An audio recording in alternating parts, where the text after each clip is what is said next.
Et la halachot, Chazak ou Baruch Rabotai Besorot Tovot. On est aujourd'hui le 18 dans le mois de Kislev, Chai. Et comme tout le monde est en train de parler et d'être intéressé de ce qui se passe dans les pieds, alors nous on va parler des chaussures.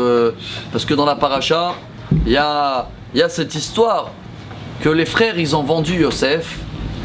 Et dans la haftara de cette semaine, c'est le prophète Amos. Il nous détaille Al-Mochram Tzadik Ba'avur Na'alaim. Quand ils ont vendu Yosef, au début ils voulaient le tuer, mais comme vous le savez très bien, vous allez suivre cette semaine comment à la fin Reuven l'a essayé de sauver, Yehuda il a dit bon viens on va le vendre. Et qu'est-ce qu'ils ont fait avec l'argent? Ils ont acheté des chaussures.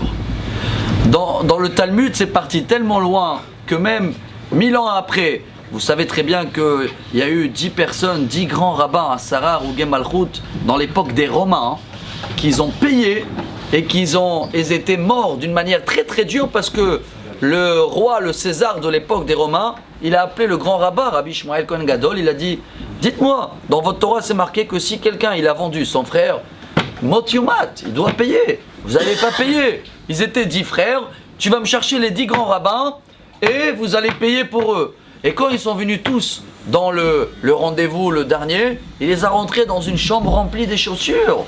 C'est quoi cette histoire des chaussures à Botaï? Alors le message pour nous aujourd'hui, je crois qu'il est très très beau, très sensible. Il y avait quelqu'un une fois, il est venu voir le Rav Lipkovitch, un rosh yeshiva très connu, et il en proposait de travailler prof dans un Talmud Torah.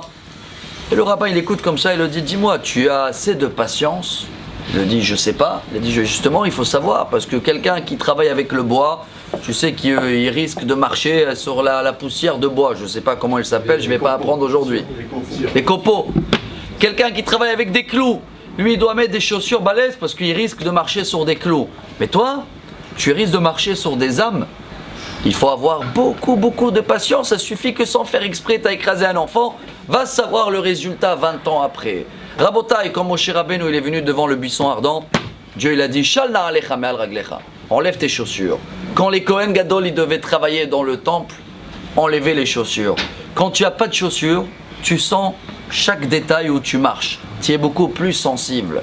Quand tu mets les chaussures dans la Torah, ça représente justement que tu veux classer l'affaire et tu veux être moins sensible parce que s'ils auraient réfléchi où il va y aller leur frère, c'est le seul frère, c'est le fils préféré de leur père, il y avait tellement des calculs qu'ils préféraient de mettre des chaussures. Quand je dis mettre des chaussures, ça veut dire ils oublient les marches d'avant et ils vont sur un nouveau chemin, nouveau pas. Ce qui veut dire aussi pour nous, comme Moshe Rabbeinu est venu devant le buisson ardent, Dieu le dit enlève tous les anciens pas, 80 ans de ta vie que tu avais avant, enlève les chaussures, tu vas prendre maintenant un nouveau chemin, nouvelle trace.